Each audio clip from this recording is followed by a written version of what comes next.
Hey everyone, Les here from BG Trading. Hope you're well. Today is 23rd of July 2021 and I will be once again analyzing ZIP, which the ASX code is Z1P. I will be discussing about its new look, the highly competitive environment, and also why we are still holding ZIP and why we believe ZIP is still a great stock, not just to hold but also to trade. And here we go, let's have a look.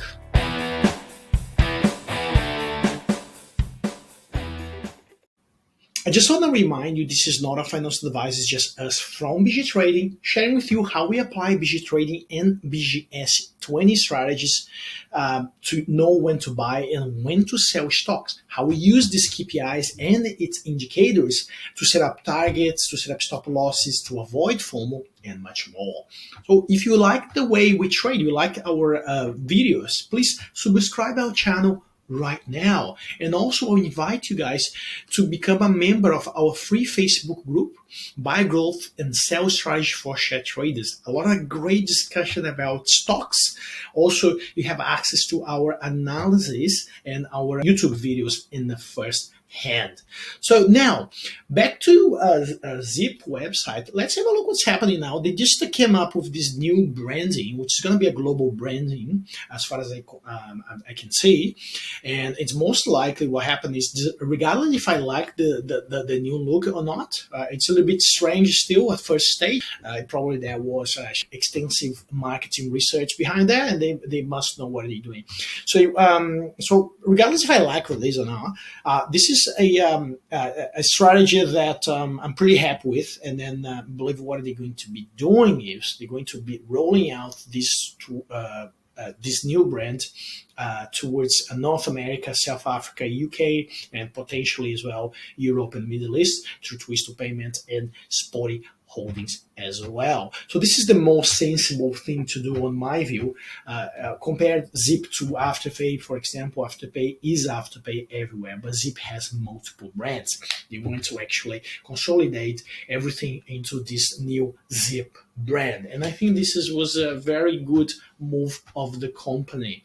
And that's why this is another green tick for us in terms of fundamental. The other thing I want to do is I want to take a look and discuss what happened yesterday with the release of FY21 quarter results. And again, like we're expecting that to be a very strong results, and that was. Well, what I see around the market and around the media is a lot of people trying to find excuses and reasons to dump the stock. And then I heard some comments of people saying that the results wasn't as strong as they expected. But look, come on, let's be honest. The quarter revenue increasing 104% year on year, and also record quarterly transactions volume up 116% is no brainer that you're sitting, if you're investing or if you're trading the stock, you're sitting in a company that is doing the right thing. It's growing consistently.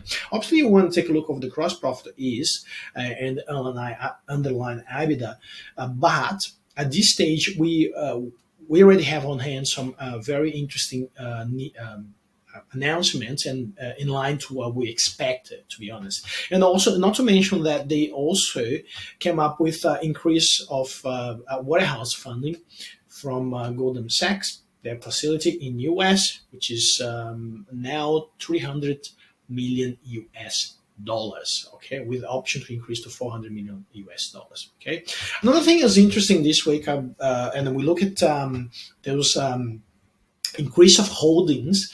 The Bank of America Corporation has increased its stake on ZIP from 6.15% to 7.45%. This is an interesting move from Bank of America, and that is released on announcements of the company as well, so you can take a look there. And also, I'm going to mention that there is rumors that the company potentially could be taken over by Klarna in Europe, and but this is just speculation. We don't like working in speculation, to be honest. But look, a lot of things positive for this stock, and then the stock still falls 7% yesterday. How could that be possible? Well, if you zip, there's a lot of shorters, and then there's not much we can do. Marketing manipulation, that's what happened, market manipulation. And what we can do is we can take that as the advantage to buy and sell into the range. Okay, so now let's have a quick look what's happening with the stock price at this stage. Now, yesterday, like this is what we normally been discussing with our VIP members. So we have this zip is currently trading into a range, a very predictable share price movement range, which it ranges from this sort of a $7 mark here, which is going to be drawing a line. So around $7 mark. And this is remember that borrow support and resistance is a channel for us, but I'm going to put a line, but you give yourself 5 to 10% up and 5 to 10% down from the bottom and also from the top of this line. But most important, what I wanted to show you is there is this Zip's stock is actually trading sideways at the moment. Okay, and the stock trading sideways, we cannot longer apply bullish and bearish intersection as a strategy to buy and sell. So what we need to do is we need to shift a little bit that strategy, that thinking, that mindset to something a little bit different, which will be buying at the bottom of the channel and selling at the top of the channel. That's what we have here. Okay, but mostly important, you don't want to be buying around this level. Okay. And then, first of all, because you are at the top of the channel, so you're supposed to be selling there around these levels here. Now, secondly, because our strategy still tells us that if you're buying a stock that is trading above the SMA, you are FOMO. You are FOMO into a position, and this is one thing that you never want to do it.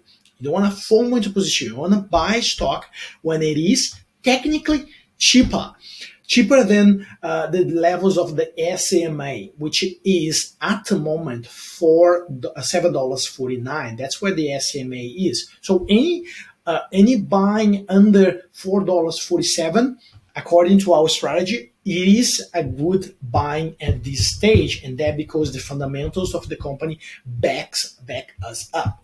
Now, people are talking about the bad debt being increasing. That's fine, that's normal, and obviously also people being scared about the fact that Apple and PayPal is coming to the market. Now, one of the interesting thing is they said they're not going to charge a late fees. They're not going to charge interest, where Zip and Afterpay, majority of the revenue comes also from interest. But now that is there's a little exception there, because they're not going to do that for small purchases only. Okay, larger purchases, they haven't actually disclosed exactly, but larger purchases, I can bet you 100% that they will have to charge some interest, because nobody gives money away for free. So let's check it out, and please challenge me in anything I'm saying. If you don't agree, if you have read something different, challenge me on the comments below. I'll be very delighted to start a very helpful and useful conversation with you as well. So as you can see here, if you buy a stock using moving averages, then you're going to be just burning brokerage fees, because you buy here and sell here. There's no money. But what we're going to do is buy at the bottom of this bottom of the channel and setting up a stop loss right here, just in case something goes south. But remember, SIP doesn't kind of follow any rule in trade, because there's a lot of shorters in there, and that's become a problem. So what we want to do is we want to make sure we buy around this level and we sell around this level, okay? And then we're only going to be holding at this stage if there is a significant pressure of the top of this channel. Let's say, for instance, we have a multiple green candles hitting the top. All right, so this was Zip analysis at the moment. The reason we once again, the reason we are holding and we love Zip is because we've been trading Zip over and over and over again using BGS 20 strategy, making 20% or more, and then and buying at the low levels to sell at the high levels. That's a great opportunity in there. And this range is about 29-30% swing range. So gives you a plenty of profit to be making. Okay. Well, guys, I hope you guys enjoyed this video. This was Zip. I will take it Zip. Please be free to put your comments at the description below, and I'll see you in the next video. Have a great weekend, guys. The whole idea when we designed BG Trading BGS 20 strategy was to use only a set number of indicators to make it simple and clear to understand and to be able to apply our KPIs very easily and very effectively. So you don't have to be any Wall Street smart person to be able to apply those strategies.